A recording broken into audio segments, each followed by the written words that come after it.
Soy Federico Sánchez Arias, expositor del tema ¿qué es una audiencia constitucional en un juicio de amparo indirecto y sus etapas de desarrollo? ¿Qué es una audiencia constitucional?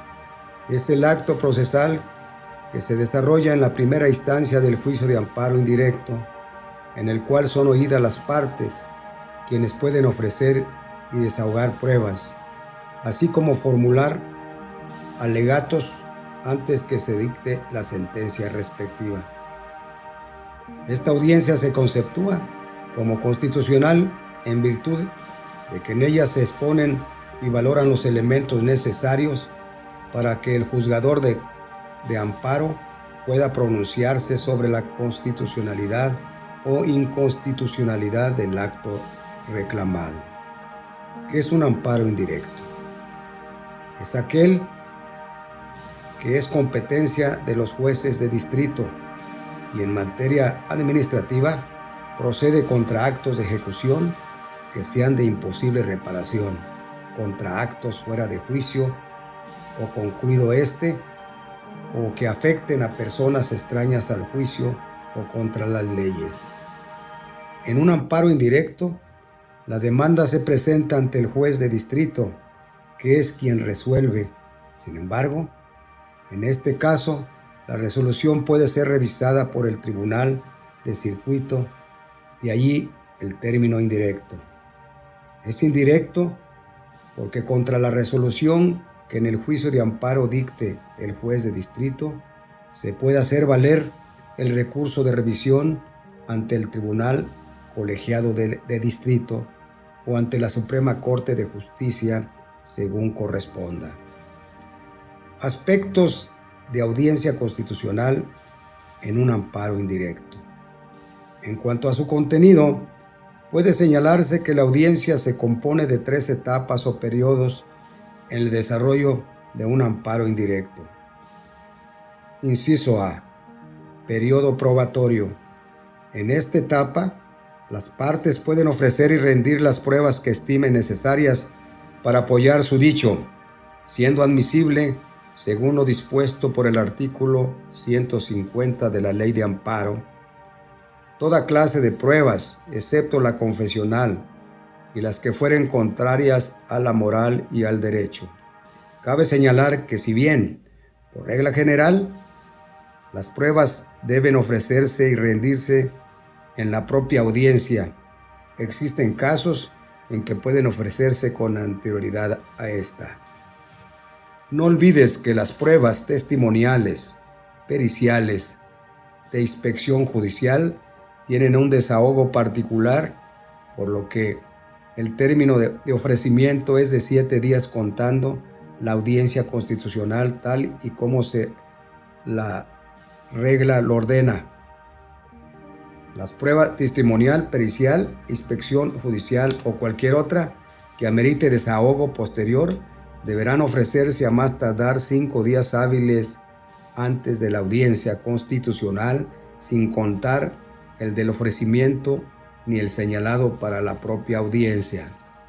Inciso B. Periodo de alegatos.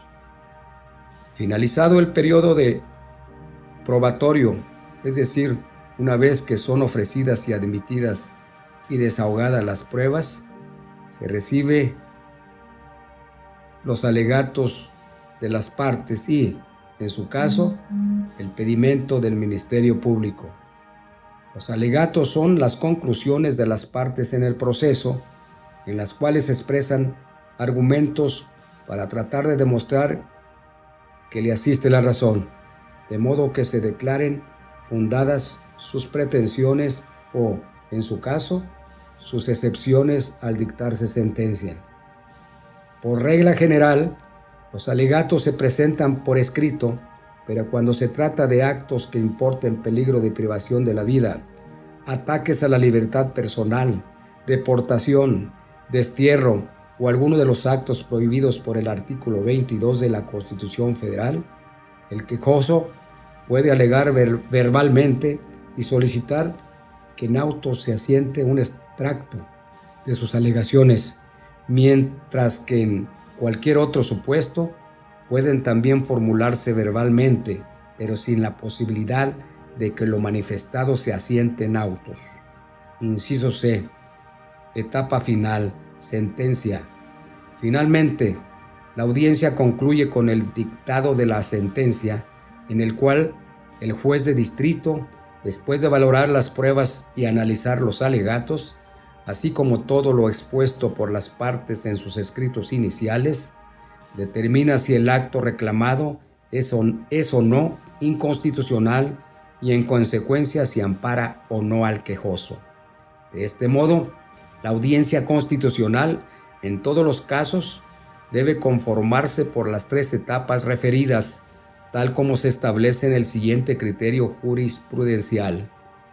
Del artículo 155 de la Ley de Amparo, se colige que la audiencia constitucional en los juicios de amparo indirecto consta de 3 etapas, a saber, número 1, la de pruebas, número 2, la de alegatos y número 3, la de sentencia.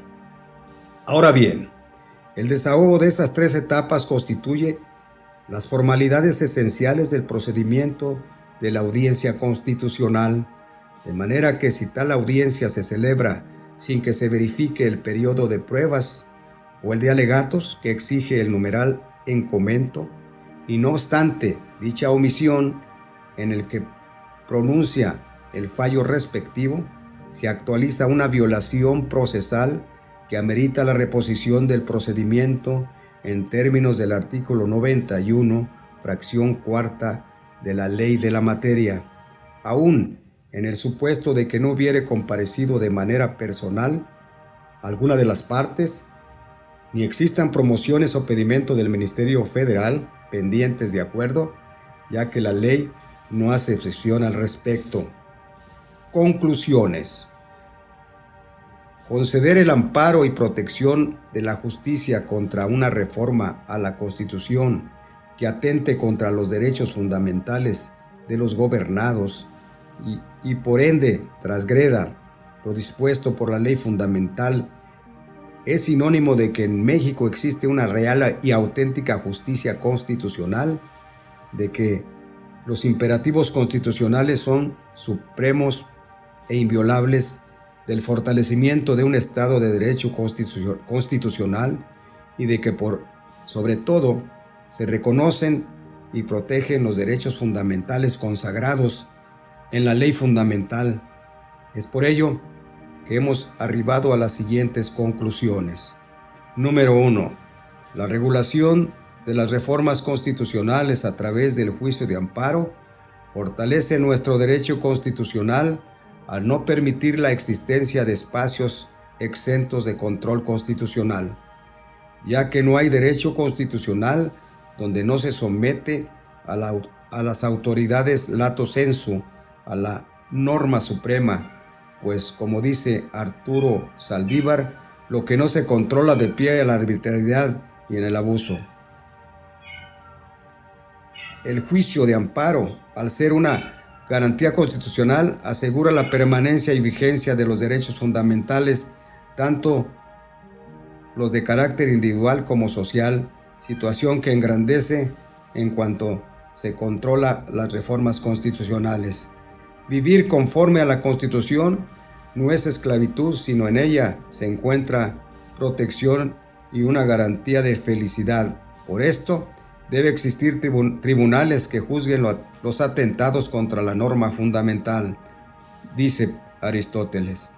Espero que esta breve descripción les sirva de apoyo a los estudiantes de licenciatura en Derecho.